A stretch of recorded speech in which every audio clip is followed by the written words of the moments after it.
একটা মাছ ইউনূস নবীরে খাইছিল, হজম করতে পারে নাই। এখন বাংলাদেশের ক্ষমতার চেয়ারে ইউনূস বসে আছে। ভারত তোমরা যতই চেষ্টা করো বাংলাদেশে কিছুই করতে পারবে না। জোরে কর কথা ঠিক কিনা? অন্য কেউ যদি ক্ষমতার চেয়ারে যেত, এতদিন ভারত যে কি করতো রে ভাই। কিন্তু ইউনূস তো এই দেখেন, এখন আবার শুনলাম যে উনি নাকি এখানকার ভোট দেওয়ার পরে, সামনে ডিসেম্বরে ভোট দেওয়ার পরেই উনি জাতিসংঘের মহাসচিব হওয়ার পথে আসছে। সুবহানাল্লাহ কর না কেন? আয় আয়, ডোনাল্ড ট্রাম্প পর্যন্ত তার দিকে খাড়া হয়ে সার কয়। আমরা অনেকে তাকে চিনি না, বোঝেন তার মধ্যে কি মাল আছে।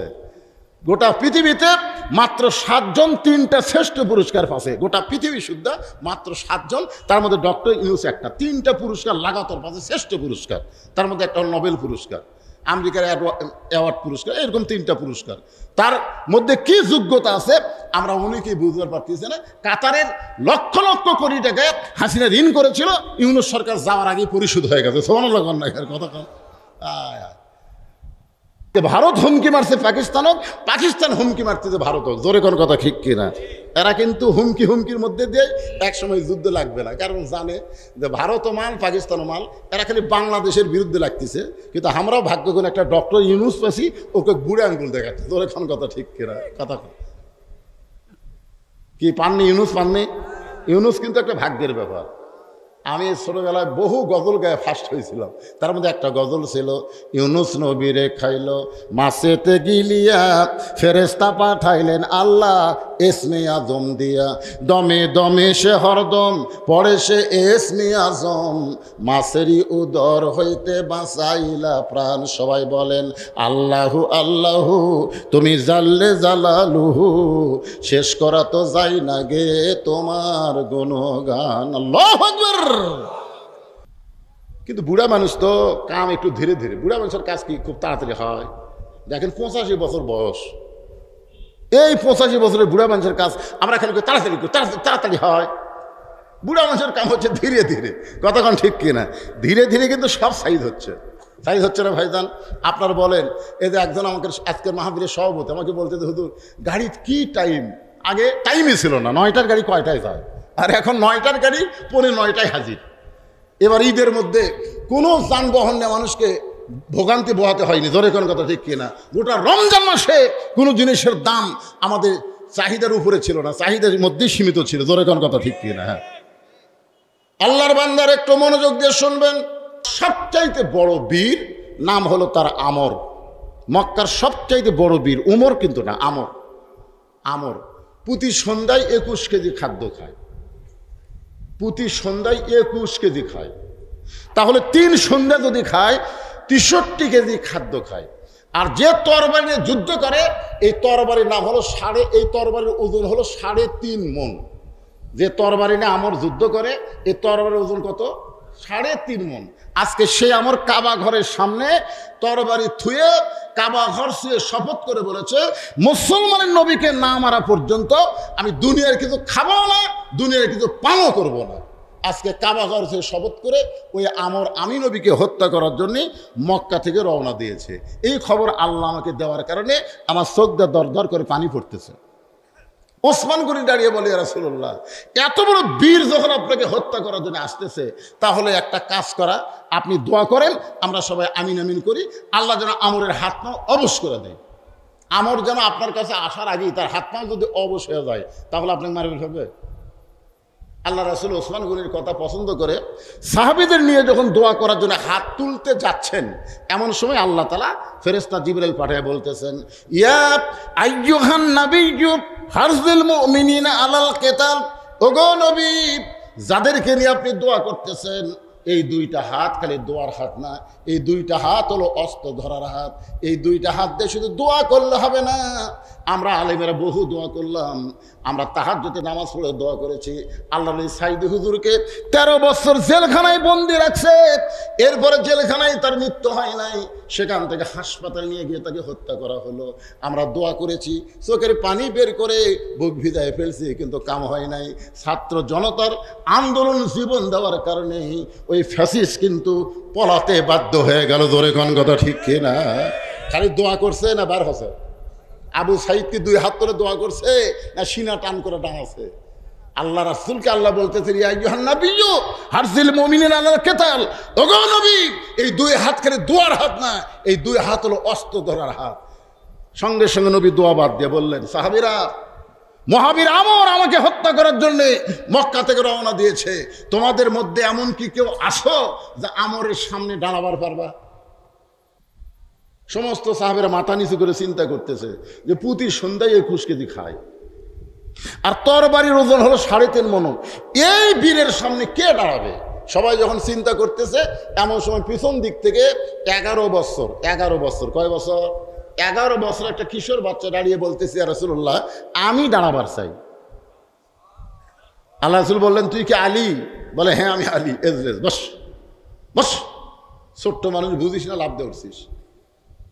এ সাহাবীরা, তোমার যদি এমন কে আসো ওই মহাবীর আমরের সামনে দাঁড়াবার চাও, সঙ্গে সঙ্গে হযরত আলী দাঁড়িয়ে বললেন, ইয়া রাসূলুল্লাহ, আমি আলী ওই আমরের সামনে দাঁড়াবার চাই। রাসূল বললেন, বস। নবী আবার বললেন, সাহাবীরা, তোমাদের মধ্যে এমন কে কেউ আসো ওই মহাবীর আমরের সামনে দাঁড়াবার চাও, সঙ্গে সঙ্গে হযরত আলী দাঁড়িয়ে গেলেন। আল্লাহ রাসূল বললেন, আয়। কাছে ডেকে বলতেছে, তুই আমরকে চিনিস? প্রতি সন্ধ্যায় 21 কেজি খাদ্য খায়, তুই সারা বছর খাসিস? তুই সারা বছরও তো 21 কেজি খাস নাই, আর প্রতি সন্ধ্যায় 21 কেজি খাদ্য খায়, 3.5 মণের তরবারি নিয়ে যুদ্ধ যায়, আর সে আমর আমাকে হত্যা করে আসতেছে, তুই বারবার দাঁড়াস, তুই আমরকে চিনিস? আলী বলতেছে, ইয়া রাসূলুল্লাহ, আল্লাহর ঈমান আমার ভিতরে, নবীর মহব্বতের পাওয়ারে শুধু আমর নয়, পৃথিবীর তামাম বাতিলের সামনে আমি আলী একাই দাঁড়াবার চাই। জোরে করে সুবহানাল্লাহ।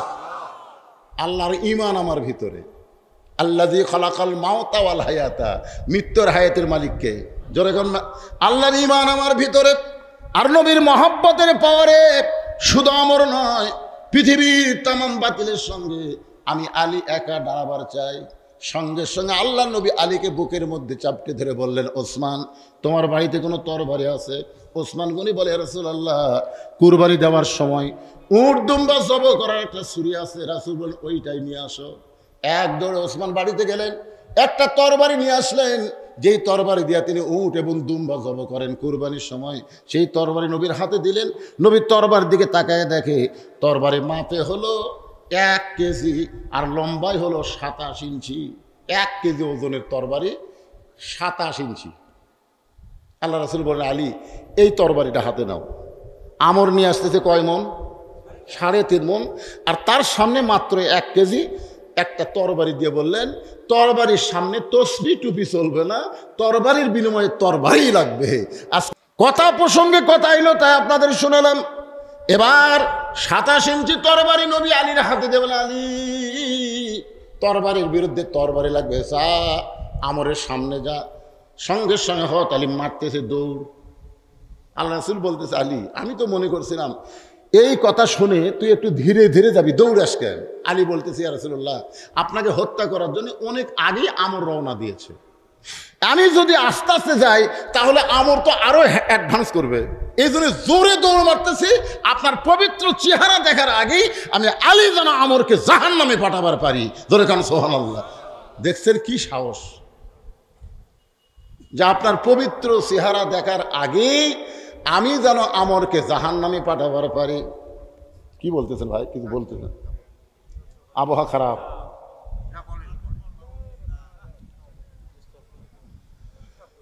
কোনো ডিস্টার্ব না, ওয়াজ হবে, যে কটা কথা ধরছি সহজ করবো। ভাইদের আমি বলছি, অনেকে বলেছি, এখন তো ওয়াজ খুব একটা চাপ নাই।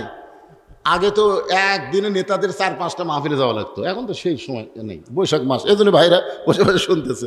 আর এই গ্রামেরই তো আপনি সন্তান নাকি? আপনার তো যেহেতু আপনাকে আমি মানে সামনাসামনি ওয়াজ শুনি, ওই জন্য বিরক্ত হয়ে আছেন না? না না, আচ্ছা ঠিক আছে।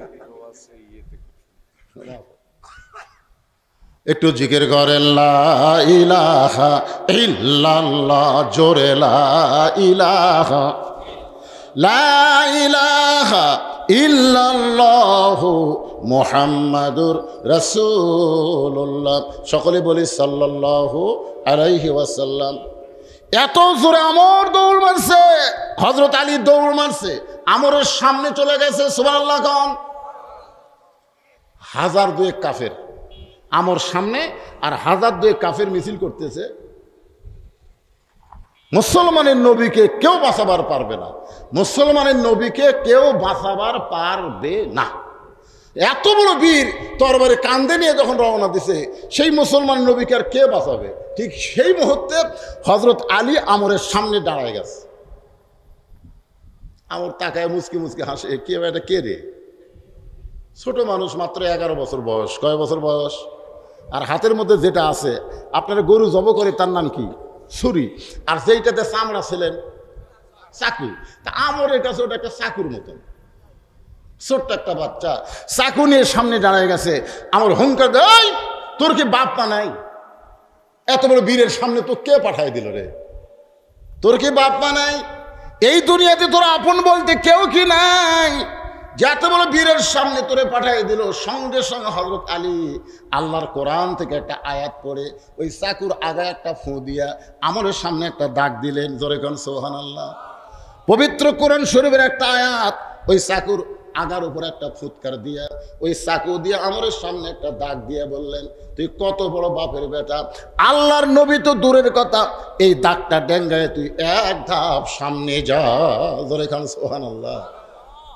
কথাটার দিকে খেয়াল করবেন, তুই কত বড় বাপের বেটা, তুই নবীক মারবি? নবীক তো মারা দূরের কথা, খালি যে দাগটা দিলাম, এই দাগটা ডেঙ্গায় তুই এক ধাপ সামনে যা।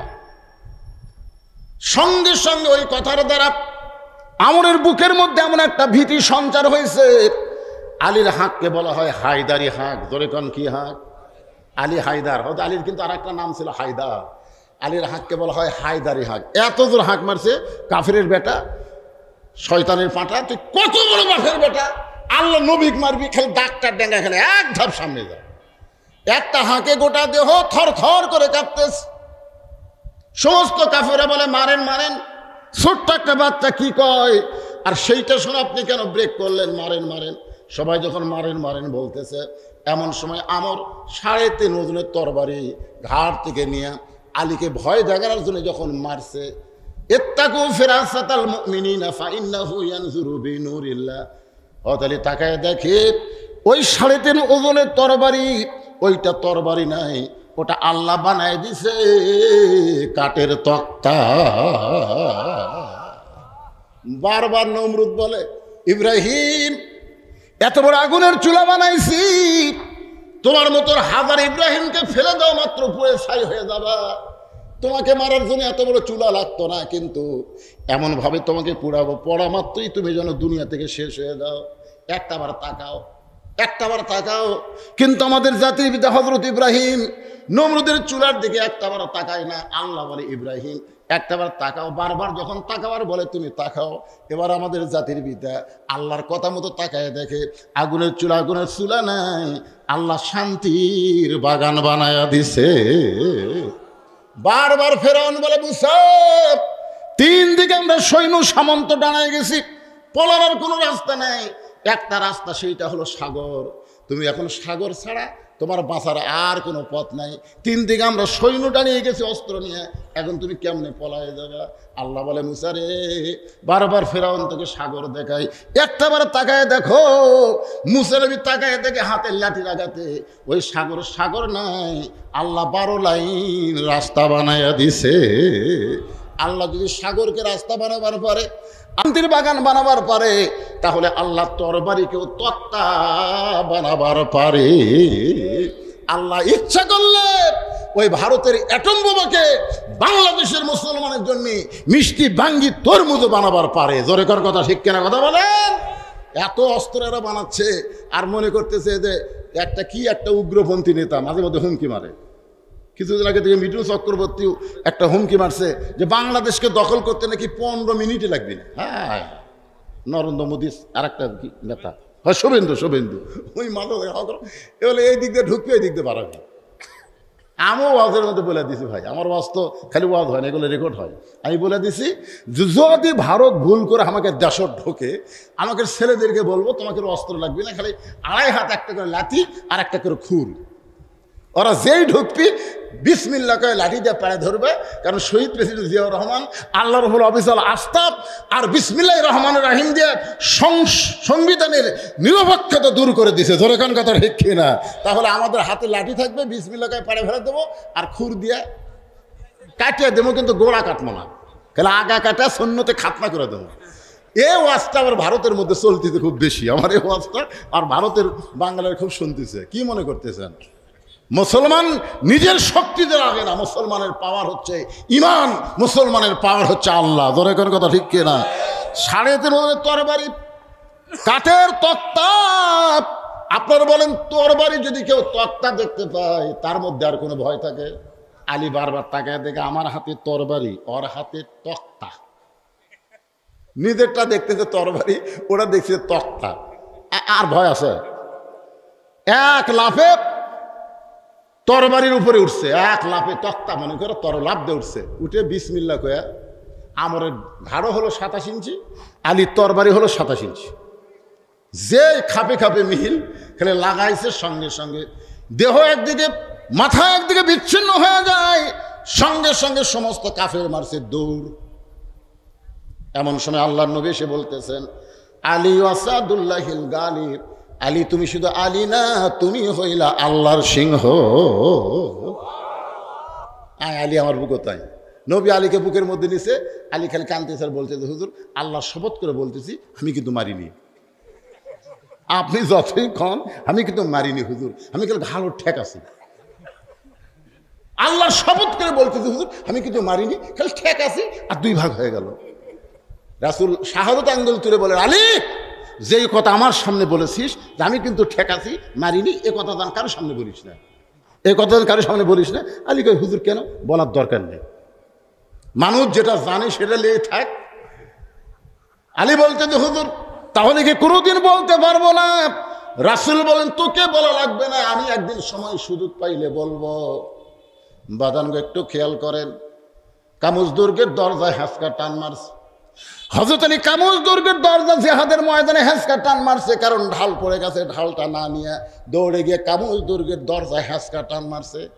কাফের বেঈমান দেখতে পায় দরজা লাগাইতে 100 জন লোক লাগে, খুলতে 100 জন লোক লাগে, আর সেই দরজা বানাইছে হাতের ঢাল।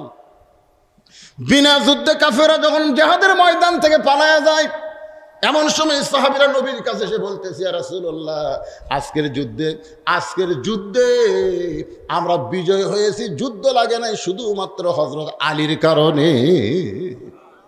নবীর কাছে এসে সাহাবীরা বলতেছে, হুজুর আজকের যুদ্ধে যুদ্ধ লাগেনি, আমরা বিজয় হয়েছি শুধুমাত্র হযরত আলীর কারণে।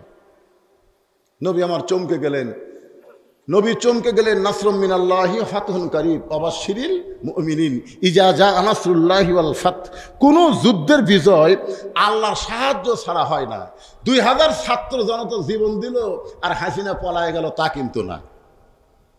কিন্তু নয়, এর মধ্যে অবশ্যই আল্লাহর সাহায্য আছে। জোরে কথা কন না কেন ভাইজান? কি বুঝতেছেন? এক পুলিশের আইজি স্বরাষ্ট্রমন্ত্রীকে একটা ভিডিও দেখাচ্ছে যে স্যার আপনি বলেন যে এত গুলি করা হয়, এরা সরে না কেন?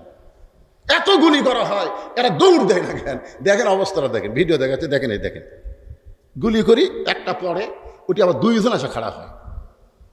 আপনার বলেন তো একটা মৃত্যু, একজনের মৃত্যু দেখে সব ভয় দৌড় দিবে না? কথা কন দৌড় দিবে না? দৌড় দিচ্ছে না, মানে একজন মরিছে আর একজন মরার জন্য ওই ফাঁকা জায়গায় দাঁড়ায় যাচ্ছে।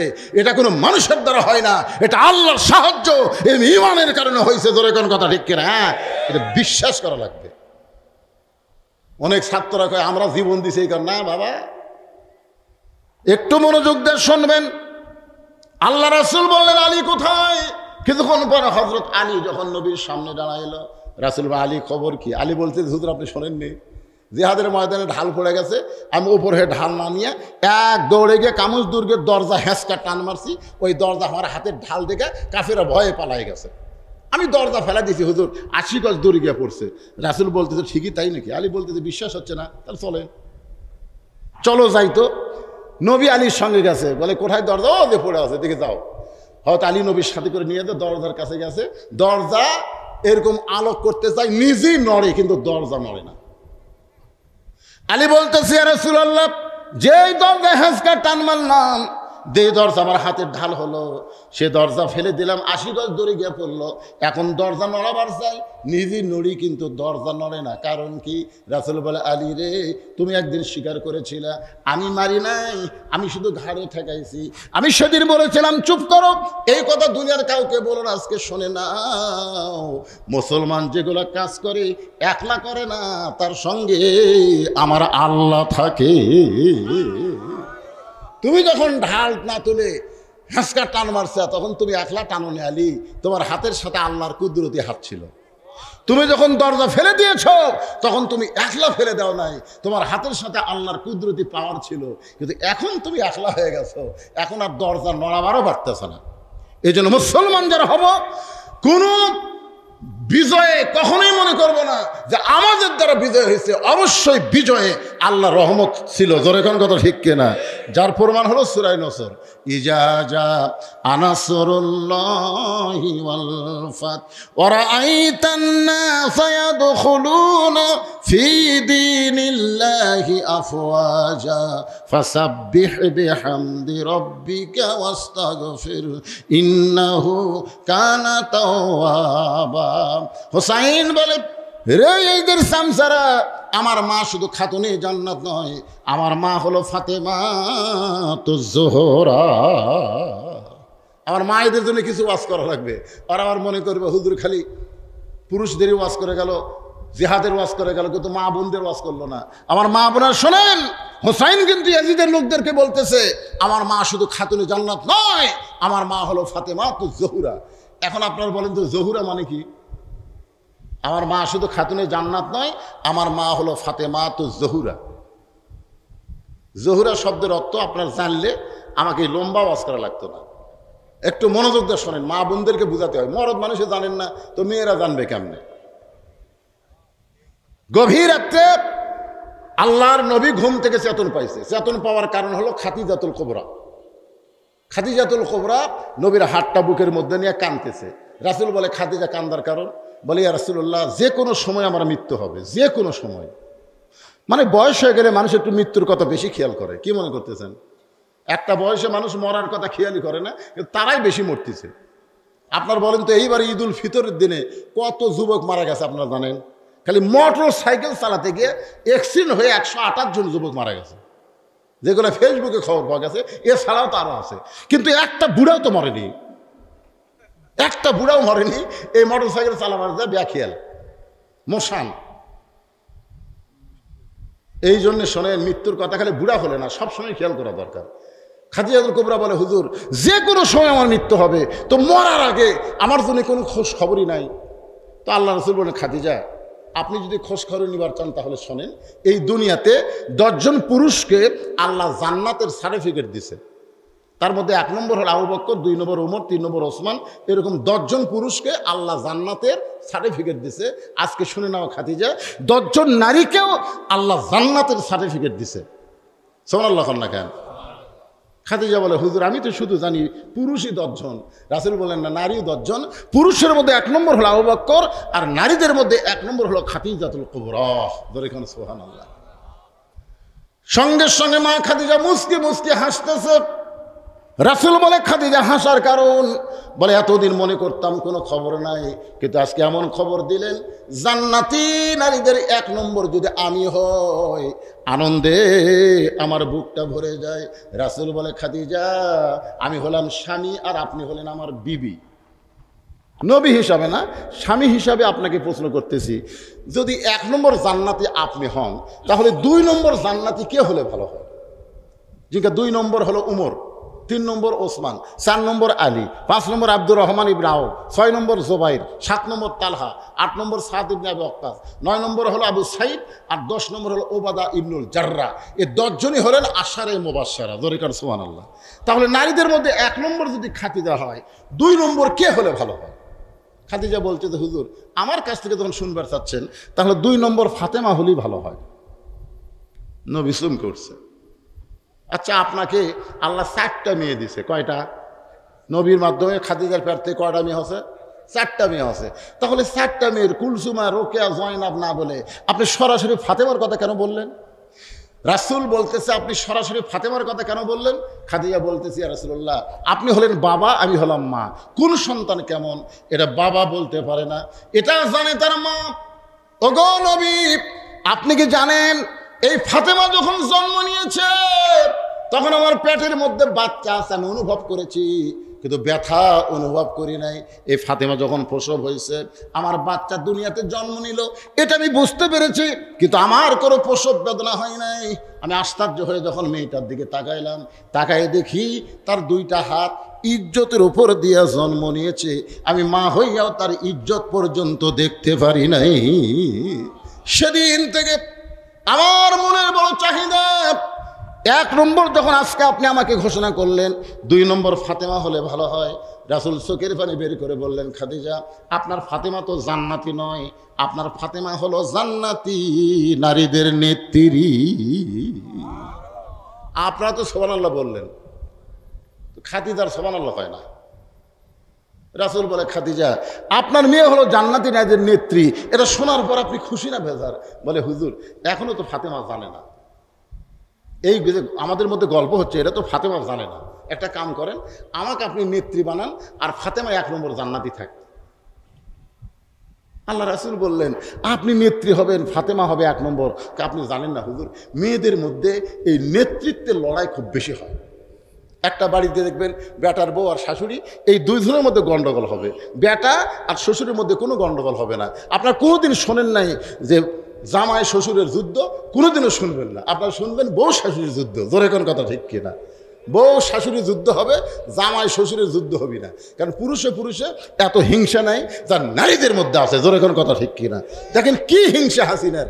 মিথ্যা একটা দোষ দেয়, এতিমের মান আত্মসত্ত্বা করেছে 2 কোটি টাকা, এই জন্য বিনা দোষে তাকে জেলের মধ্যে দিল দেশনেত্রী বেগম খালেদা জিয়াকে। জোরে কোন কথা ঠিক কিনা? বিনা দোষ। অথচ টাকা এখনো ব্যাংকে পড়ে আসছে। 2 কোটি টাকা এখন 8-9 কোটি টাকা হয়ে গেছে, অথচ বিনা দোষে একটা তার জন্য কত দরখাস্ত করা হয়েছে বিদেশে চিকিৎসার জন্য, দেয়নি। হিংসা। আমি যদি তাকে ছেড়ে দিই ভালো হয়, তাহলে একদিন তো সে নেত্রী হবে, আমার অবস্থা কি হবে? আজকে খবর কি বাবা? আল্লাহ রাসূল বললেন, খাদিজা আমি হলাম ঘোষণাকারী, দেওয়ার মালিক হচ্ছে আল্লাহ, দেওয়ার মালিক হচ্ছে আল্লাহ। সঙ্গে সে খাদিজা বলতেছি, ইয়া রাসূলুল্লাহ তাহলে কোন আমলের কারণে আমি হলাম 1 নম্বর জান্নাতি আর ফাতেমা হলো জান্নাতে নেত্রী? যতক্ষণ পর্যন্ত না বলবেন ততক্ষণ আপনার হাত আমি ছাড়ব না। সঙ্গে সঙ্গে রাসূল বলে, খাদিজা আমি বুঝবার পারছি আপনি মনে মনে কষ্ট পাইছেন, তাহলে শোনেন কত বছর বয়সে আপনি ঈমান গ্রহণ করেছেন? খাদিজা বলে, রাসূলুল্লাহ 55 বছর বয়সে ঈমান গ্রহণ করেছি। আল্লাহ নবী বলে, খাদিজা ঈমান গ্রহণ করার আগে আপনি কি ছিলেন? খাদিজা বলতে, হুজুর ঈমান গ্রহণ করার আগে আমি কাফের ছিলাম।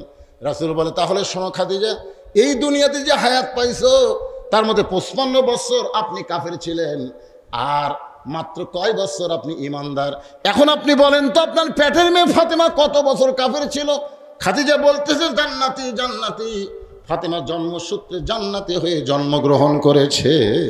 রাসূল বলে, খাদিজা তাহলে আপনি 55 বছর কাফের আর আপনার মেয়ে জন্মসূত্রে জান্নাতি। এখন বলেন তো এই দিক দিয়ে কে জিতে গেল? খাদিজা বলতে যে, হুজুর এখানে তো ফাতেমাই জিতে যায়। তাহলে এখন 2 নম্বর প্রশ্ন শোনেন, আপনার নাকের সাইজ দুনিয়ার কত মানুষ বলতে পারে, আপনার মুখের সাইজ দুনিয়ার কত মানুষ বলতে পারে, আপনার গায়ের রং দুনিয়ার কত পুরুষ বলতে পারে? খাদিজা বলতে যে, হুজুর 40 বছর বয়সে যখন আপনাকে স্বামী হিসাবে গ্রহণ করলাম, ওই সময় মক্কার সবচাইতে ধনবতী রমণী ছিলাম। এই ধনবতী রমণী হওয়ার পিছনে কারণ হলো আমার অনেকগুলো ব্যবসা ছিল। এই ব্যবসা চালাইতে গিয়া হাজার হাজার পুরুষের সঙ্গে আমার লেনদেন হয়েছে। আমার নাকের সাইজ কেমন, আমার গায়ের রং কেমন, আমার দাঁতের সাইজ কেমন, দুনিয়ার বহু পুরুষ বলতে পারে। আল্লাহ নবীর চোখের পানি বের করে বলে, খাদিজা তাহলে দুনিয়ার বহু পুরুষ আপনাকে চিনে, আপনার নাকের সাইজ, মুখের সাইজ, দাঁতের সাইজ বলতে পারে। এখন বলেন তো আপনার পেটের মেয়ে ফাতেমার মুখের সাইজ কেমন, গায়ের রং কেমন, দাঁতের রং কেমন, এটা দুনিয়ার কত পুরুষ বলতে পারে? খাদিজা কান্দের বলে, পর্দানিশী আমার ফাতেমা জন্মসূত্রে পর্দার মধ্যে জন্ম নিয়েছে। রাসূল বলে, খাদিজা আপনি মা হওয়ার কারণে বলতেছেন ফাতেমা পর্দার মধ্যে জন্ম নিয়েছে, আমি বাবা হিসেবে বলতেছি ফাতেমা পর্দার মধ্যে বড় হচ্ছে, আমি নবী হিসাবে বলতেছি ফাতেমা পর্দার ভিতরে দুনিয়া থেকে বিদায় নেবে। যারা হজ করেছেন, জান্নাতুল বাকি যারা জিয়ারত করেছেন, বাজান বিশ্বাস করেন অনেকবার জান্নাতুল বাকির মধ্যে ঢোকার তৌফিক আমাকে দিয়েছে, কিন্তু পূর্ব কোনায় কোনোদিন পুলিশ যাওয়ার দেয় না। ওইদিকে গেলেই পুলিশ বলে মামনু মামনু কুল্লু হারাম, ওইদিকে হাজার হাজার কবর, কিন্তু ওইদিকে আর আমাদের যাবার দেয় না। কেন যাবার দেয় না? যখন শুনতে পাইলাম, জানতেও পারলাম ওই কোনার কোনো এক জায়গায় নবীর কলিজার টুকরা ফাতেমার কবর রয়েছে, আর ফাতেমার কবর রয়েছে বলে কোন জায়গায় কবর, এই কবরের খবরও কেউ বলতে পারে না। কেন হযরত আলী গভীর রাত্রে ফাতেমাকে দাফন করার পরে আল্লাহর কাছে ফরিয়াদ করে বলতেছে, আল্লাহ আমার বিবি ফাতেমা পর্দানিশী, তাকে গভীর রাত্রে দাফন করেছি, আল্লাহ গো তুমি তার পর্দাকে কবুল করে নিও। এ দোয়া করার পরে তাকায় দেখে সামনে কয়েকটা পুরাতন কবর দেখা যায়, এইমাত্র হযরত ফাতেমার কবর দেওয়া হয়েছে, সেই নতুন কবর আর নাই। গোটা জান্নাতুল বাকি হওয়া তালি দৌড়ায় বলে ফাতেমার কবর, ফাতেমার কবর। কে যেন গায়েব থেকে বলতে চালি রে ফাতেমা হলো পর্দানিশী, আমি আল্লাহ জহুরা ডিগ্রি দিয়া ফাতেমার কবরটাকে কিয়ামত পর্যন্ত পর্দা করে দিয়েছি। আমার মা বোনদের জন্য বলবো, এই জহুরা মানে কি এটা অবশ্যই আপনাদের বলে দিব মা, কারণ পর্দা যদি না মানেন একটা ইবাদত আল্লাহ কবুল করবে না। জোরে কোন ঠিক? আমার মা বোনদের পর্দা, আর পুরুষের হলো 1 নম্বর নামাজ। নামাজ যদি না পড়েন যতই ওয়াজ শোনেন কোনো কাজ হবে না। এজন্য আমাকে ঘড়ির দিকে তাকায় ওয়াজ করতে হচ্ছে, কারণ আমাকে বলা হচ্ছে হুজুর বেশি রাত কাজকাম শুরু হয়ে গেছে। আপনাদের এলাকায় কাজকাম শুরু হয়নি? পুরা দমে কাজকাম শুরু হয়েছে, এজন্য বেশি রাত ওয়াজ হবে না, রাত 12টা পর্যন্ত ওয়াজ হবে। এখন ঘড়ির দিকে তাকায় দেখি 12:15 বাজে গেছে। এই পাশেই গোরস্থান লেগেছে, গোরস্থানে উন্নয়ন করবে মাহফিল। আপনারা কবরের মধ্যে থাকবেন, একটা গান আছে, গান না গজল, কিন্তু যেদিন ডাক করিবে কবর মাঝে যাইতে, জোগাড় কিছু করছো বন্ধু তার মাঝে। একবারে মুরব্বীরা উঠলেন কেন বাজান?